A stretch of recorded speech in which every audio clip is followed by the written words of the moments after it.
how did you become the fashionista that you are today? Well, ever since I was young, I loved to dress up. So, I just saw Fashionista. Fashionista is a film by Simon Rumley, who has also done Red, White and Blue, and produced by Bob Portal, who has also produced two of the films we saw yesterday, which would be It Came from the Desert and 68 Kill. Fashionista is a dreamy, lovesick tale of a mental breakdown told in a white trash Gucci vibe with a fantastic soundtrack. It is a story about a girl named Amanda who's married to a guy called Eric, and they have their own secondhand clothes store.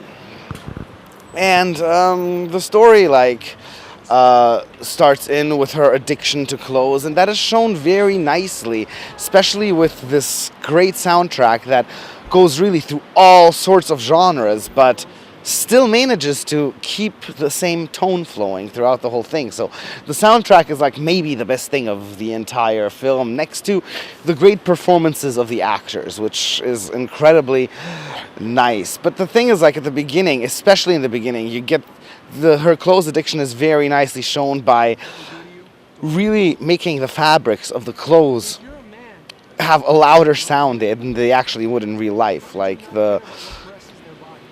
you hear how a leather jacket, the material, how it sounds, how a silk jacket, or some silk wardrobe also sounds like that. Every single garment makes its own sound, and she's like constantly smelling this stuff. Jesus fucking Christ, shut up! Yeah, and all of a sudden, our friend Eric, Amanda's husband, starts cheating on her, and this is where the movie gets into a very dark place. And this is also the darkness where the second act sets in. The second act of the film really sets in where Amanda catches her husband cheating. They start tossing around the chronology between the second act and the third act of the film constantly throughout. So you're constantly getting hinted at what is going to be happening, but don't really know if it happened already or if it's going to happen. So the film likes to play around with the events that happen and in the order the events happen. Generally very nice. It feels partially sometimes a bit too long, but it still does its job very well.